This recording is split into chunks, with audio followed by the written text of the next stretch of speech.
In a small town, a retired woodworker starts teaching simple furniture repairs to neighbors for a modest fee.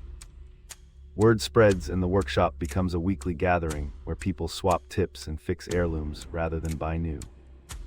The mentor shares careful techniques, the mechanic brings tools, and the community dollars stay local, fueling small projects and stories.